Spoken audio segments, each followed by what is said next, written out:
Շարունակենք։ Ողջույն սիրելի հայրենակիցներ, այսօր մենք քարոզչական խմբով գտնվում ենք Երասխում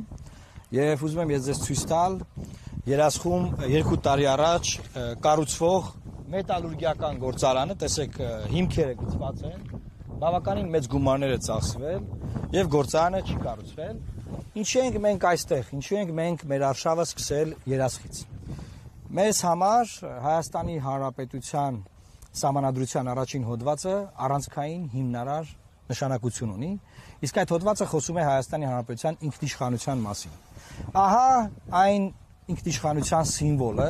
որը այսօր Հայաստանը ունի։ Սա Երասխի մետալուրգիական գործարանն է որպես սիմվոլ, որովհետև այսօրվա կառավարությունը 2 տարի առաջ Ադրբեջանի պահանջով Հայաստանի Հանրապետության ինքնիշխան տարածքում դադարեցրել է Երասխի մետալուրգիական գործարանը, որը կառուցվում էր ամերիկյան ներդրողների կողմից։ Այսինքն ամերիկյան ներդրողները Երասխում Հայաստանի Հանրապետության ինքնիշխան տարածքում սկսել էին կառուցել մետալուրգիական գործարան, Ադրբեջանը սկսեց կրակել, վիրավորել նաև գործարանի վրա աշխատող բանվորներին եւ գործարանի շինարարությունը դադարեցվեց։ Հետագայում այն տեղափոխվեց այլ վայր։ Հիմա խոսալ անդադար ինքնիշխանությունից, ասել, որ մենք ավելի ինքնիշխան ենք, քան երբևէ, սակայն ունենալ նման ամոթ, նման խայտառակություն եւ բանանել մեծ խոսալ, հոխորտալ ընդդիմադիր ուժերի վրա, սա մենք ուզում ենք ցույց տալ քարոզարշավի առաջին օրը եւ խոսել Հայաստանի Հանրապետության ինքնիշխանությունից։ Սիրելի հայրենակիցներ, դուք հունիսի 7-ին հնարավորություն ունեք պաշտպանելու Հայաստանի Հանրապետության ինքնությունն ու հայկական բովանդակությունը։ Այն Հայաստանի Հանրապետությունը, որը մենք ուզում ենք հունիսի 7-ից հետո, չի կարող նման նվաստացած վիճակում լինել։ Եվ որ Հայաստանի Հանրապետության միջազգայինորեն ճանաչված տարածքում, ինքնիշխան տարածքում, հարևան պետությունը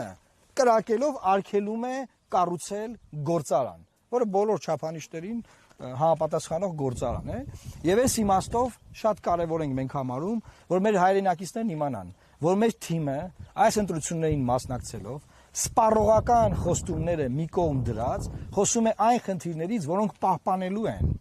պաշտպանելու են մեր հայկական պետականությունը, Հայաստանի Հանրապետությունը։ Հունիսի 7-ին գնալով ընտրական տեղամասեր, քվեարկելով 19 քվեաթերթիկով, ընտրելով մեր թիմին, դուք հնարավորություն եք ստանալու այս խնդիրները կարգավորել։ Այս խնդիրների կարգավորումը բացարձակապես պարզ չէր։ Հետևողական աշխատանք էր պետք, սկզբունքային էր պետք լինել, պետք էր ասածին տեր կանգնել, գծած կարմիր գծերին տեր կանգնել եւ հետևողական բանակցային գործընթացում